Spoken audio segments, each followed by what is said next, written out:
Well, we're here because for over a year, this group Beyond Extreme Energy, which grew out of years of efforts by lots of groups to try to get FERC to be objective, really, in terms of how it dealt with proposed pipelines and compressor stations and storage terminals, basically gas infrastructure.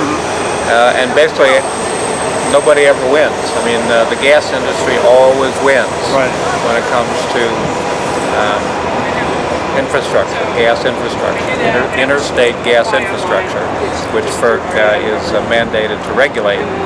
So that means they need to approve or disapprove proposals from the gas industry for gas infrastructure.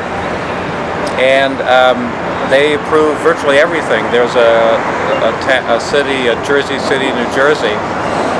There was a plan to bring a pipeline underneath their city. They challenged it. They went to court.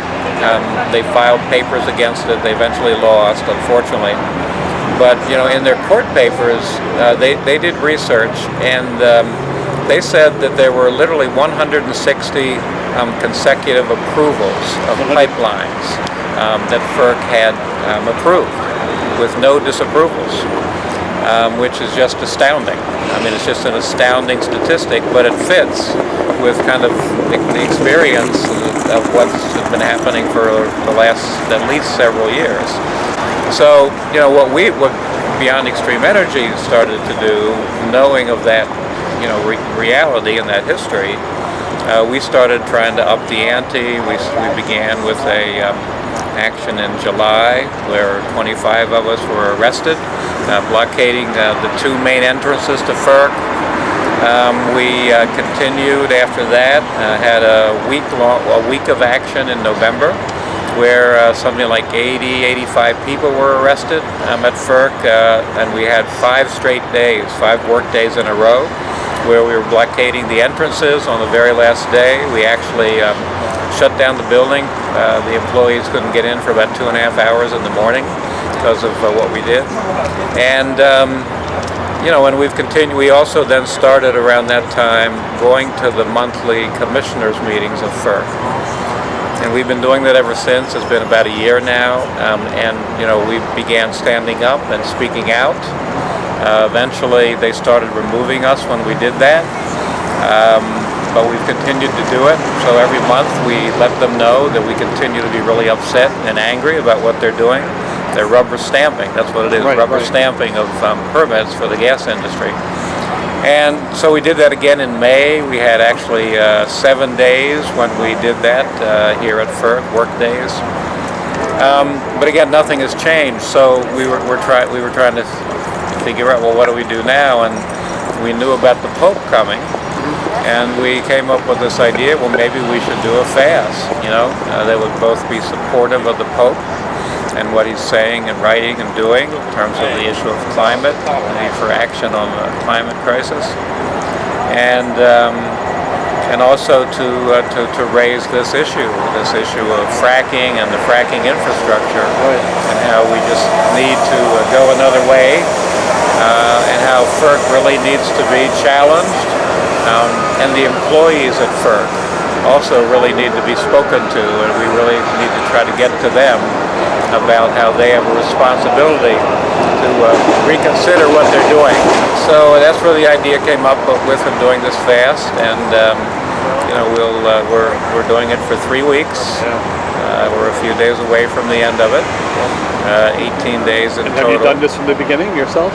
Yeah, no, I'm still on water only. Oh, this is the 15th day, right. You've lost weight, do you think?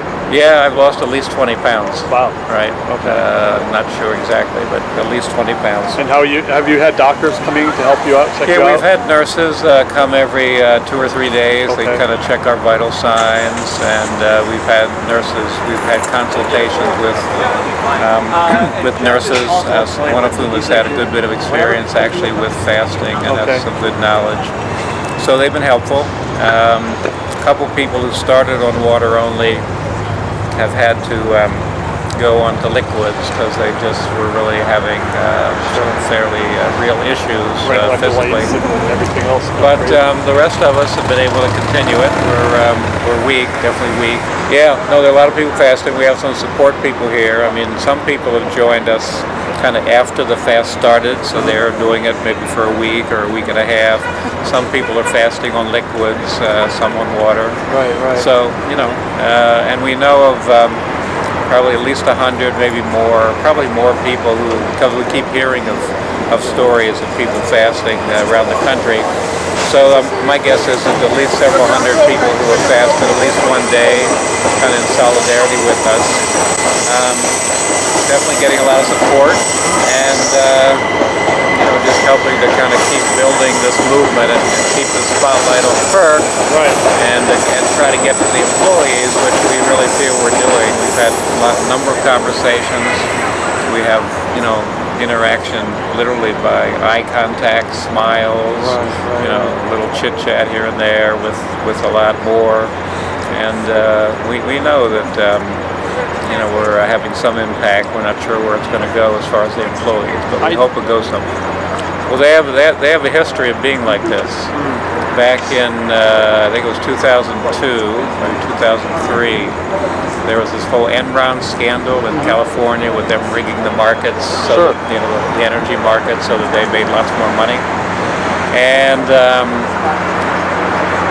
Joe Lieberman, the senator from Connecticut, he was on he was on a committee, I guess, a Senate committee that had some oversight or some role in relationship to FERC and energy. And he said, he kind of after the whole thing happened, he said something to the effect in terms of FERC's role and how it operated during all that. Said something like, it seems like FERC is less a regulator and more a cheerleader for the market. Something like that. Yeah, right. They just kind of, try to help. So they're really an industry helper more than they are like a watchdog for the public. We totally believe they're corrupt. There was another article that came out in the publication Environment and Energy Daily. Might have been Greenwire, which is one of their publications.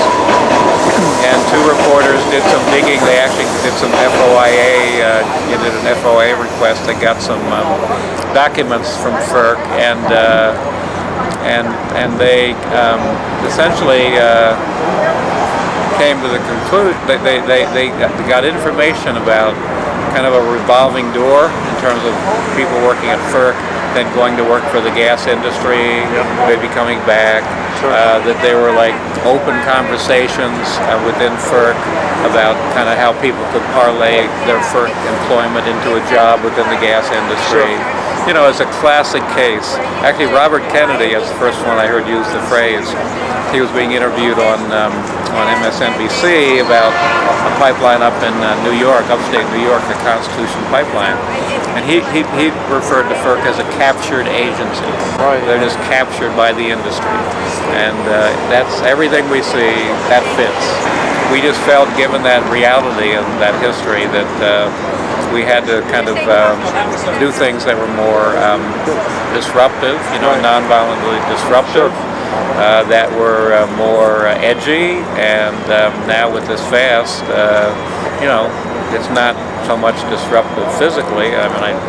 We're hoping that it definitely is having some disruptive effects in terms of just people starting to think things through differently, and maybe talk about things a little bit differently, and maybe look at their jobs differently.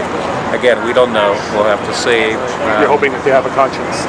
We're hoping that they have a conscience and they're willing to act on it. Right. Yes, absolutely. You describe this as a spiritual community, these people with you. How do you approach this as a spiritual issue? How do you look at it? Well, the group as a whole, I would say, does not necessarily describe itself that way. That's how I describe it. Sure. Maybe they do. Maybe nobody would have any problem with that. But we meet usually twice a day. We meet in the morning at 9. We meet again at 3. The first thing we always do is we kind of check in with how everybody's doing, just physically. How are they handling it?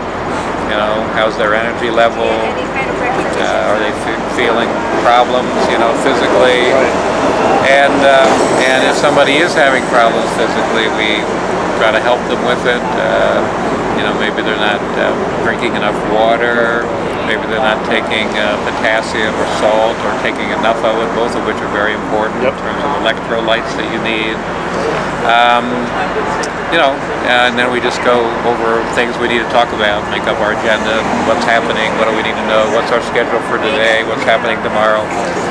Then at the very end, at the end of the meeting, we kind of join hands in a circle and we have a minute or sometimes more than a minute of silence together. It's actually very powerful, this kind of sense of being kind of physically and spiritually together as a community, going through this together as a community. So, it is kind of like almost a family atmosphere.